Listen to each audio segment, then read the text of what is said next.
All right, greetings everybody, and welcome to week number 14. That is right, week number 14 of your 9443 class, which is your academic libraries class.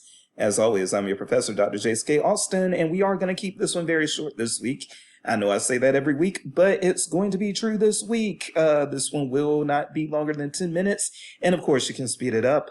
But the reason why this one is going to be short is because you all are mostly done with the class, and there's not too much to talk about. What we are going to do is talk very briefly about a library chat policy that I was able to find online for an academic library, and I thought it was good that they put their chat policy so transparently prominent on their website, so I wanted to just kind of take a look at that. But first, we are going to look just very quickly at what's on the horizon in this class. And as you can see, there's not much of anything.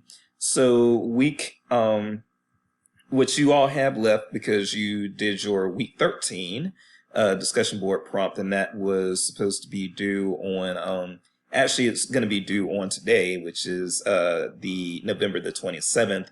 It technically can't be due on the 26th because school was not in session. So for those of you who have not done it yet, go ahead and do it. You do have a bit of a grace period. The 27th, hell, I'll even put the 28th in there. But after the week 13 discussion board prompts, you only have 2 more discussion board prompts. One that's going to be due this Friday, not this Friday, this coming Sunday, December the 3rd, and that's going to be for standards and evaluation. And then you will have 1 more left that will be due on December the 10th. And that's going to be December the 10th. It's also going to be a Sunday. And that one is going to be your safety and security module. And then also you have that final case study, which is going to be roughly 1,500 words. And that's going to be due on December the 11th. So you all do not have very much left. You only have 3 more things to turn in, honestly. One being a paper, a small paper, and then the other 2 things being discussion board prompts. Other than that, there really isn't much to say. So let's go ahead and take a look at that chat and text policy from that academic library that I was just telling you all about. So if we come over here, this is where I want to actually access that. And you will see, hold on. Okay, so this is from the University of the Incarnate Word, and I had not even heard of this school. I believe they're down in Texas. Let's see. Yeah, San Antonio. I had actually not heard of them until they made a recent NCAA tournament, and that's how I heard of them, but I hadn't heard of them before. Regardless of that, yes, when you visit their, so this is a smaller academic library, and when you visit their library website, one thing that you find in the when you go to their libraries and their research help, you will find a chat text policy. And the policy is just there. It's there up front. You don't have to go digging for it or anything like that. And I really, really like that.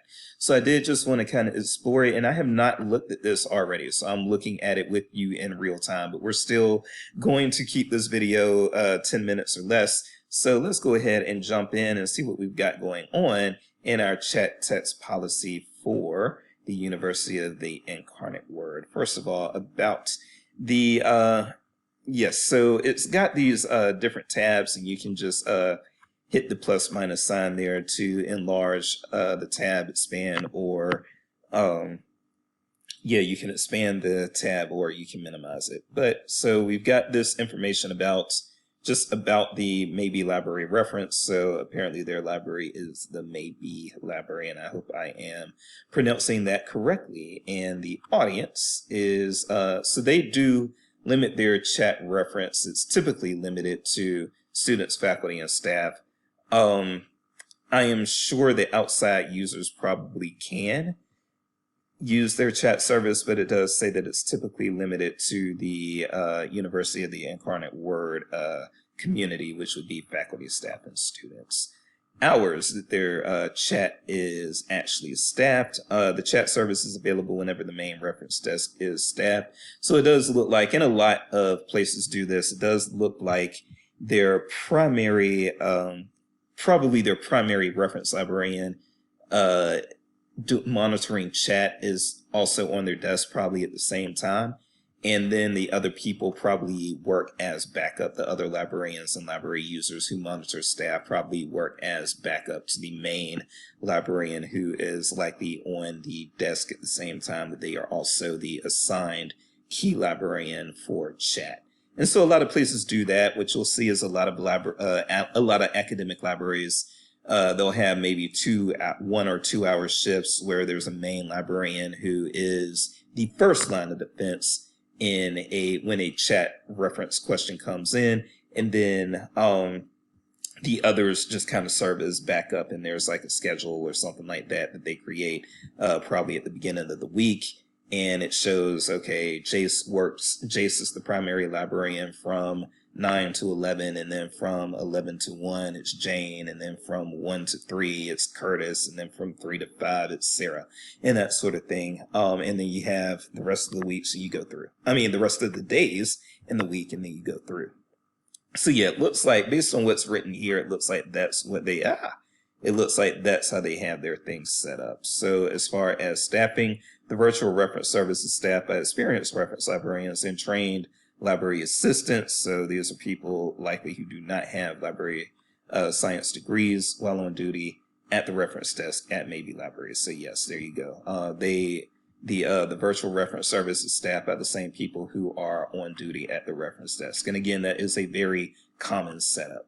Service. Reference desk staff strive to provide the same level of service to the University of the Incarnate Word community, whether the question is asked in person, over the phone, via email, or via chat. Staff may determine, however, that the user might be better served with a more in-depth interaction, or that library instruction is needed. So that is a very important point to make, if we have not made that before in this class, is that especially in academic libraries, I've noticed, especially in academic libraries, you will find a lot of times that you'll have people who start their questions on chat, but then you realize, oh, this person needs to switch it to email, or this person needs to actually come in. Not everything can really be tackled effectively through chat.